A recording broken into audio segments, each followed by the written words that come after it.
everyone, my name is Jordan and today I'm going to be doing a book review of Nettle and Bone by Kingfisher.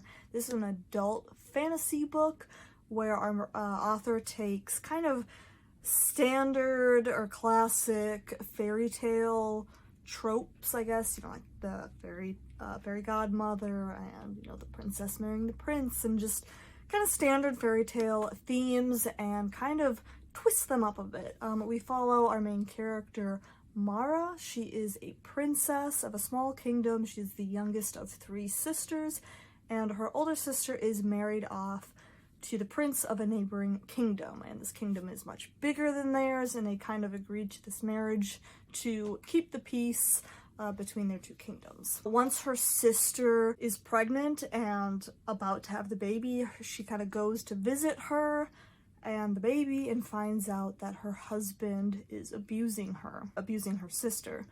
And so she vows to basically save her sister and kill the prince. So she goes off basically to find a witch to help her kill the prince. This witch gives Marra 3 impossible tasks, and if Marra can accomplish these 3 impossible tasks, then this witch will help her kill the prince. So that's kind of where our book starts off. Marra is in this place called the Blistered Land, which was such a cool start to this book. It's just like this dark, depressing landscape, and she's surrounded by cannibals of all things, and she is like piecing together bones with wire to try to make a dog of bones, which is one of these impossible tasks that she needs to complete.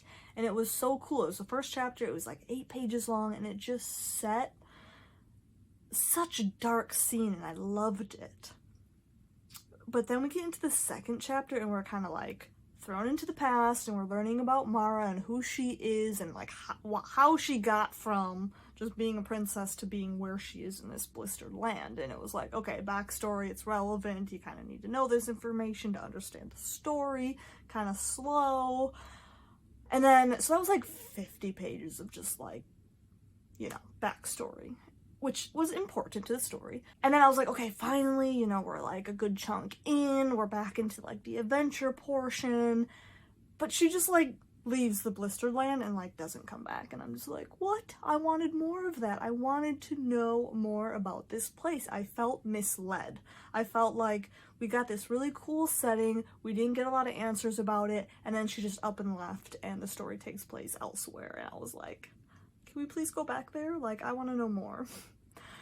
So that was very disappointing. The rest of the book is it's just like a quest, a journey, from point A to point B. They're trying to get to the prince. She's completed her 3 impossible tasks. The witch is going to help her, and they're traveling to the prince to kill him. And along the way, they pick up a few random quirky characters. There's lots of light banter along the way.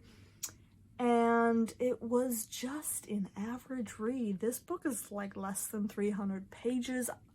Like I said, that first chapter was so interesting and I wanted to know more, and then the rest was like completely different, a little more lighthearted, and it just wasn't what I was expecting it to be. It was just okay. People have been raving about this though, so just because I didn't love it doesn't mean that you won't. I mean, this has been getting very good reviews, so I might have a bit of an unpopular opinion, but I just thought it was average. I really just wanted to go back to the Blistered Lands. I wanted to know more because it was very mysterious, and you just got fed these little tiny tidbits, and like,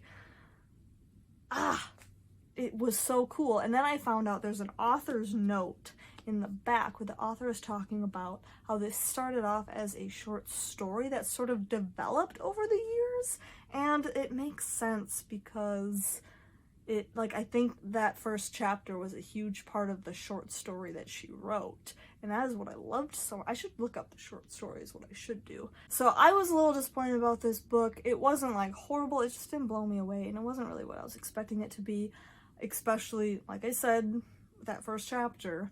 But I'm curious to see what else this author has written, because there were a lot of like quirky bits and unique things that I really liked about this book. There was like a chicken with a demon in it that I thought was awesome. I really liked that. I don't know why. It just added this quirkiness that gave the book so much personality. I guess some of her other books that she's written are more darker or horror-like, but I don't know, I think there's still kind of like a fantastical element to them. I don't really know, but I'm curious to read some of her other work because there were a lot of unique things about this book that were very different from other things that I've read, and I'm just very interested to see what she can do with like a full book, not just some short story that she like stretched out into a book. I don't know. So I'm curious to see more, even though I wasn't a big fan of this one. Let me know in the comments below if you've ever read anything from T. Kingfisher. If you have, recommend me one of her other books because I would love to check out more from her. See you guys next time. Goodbye.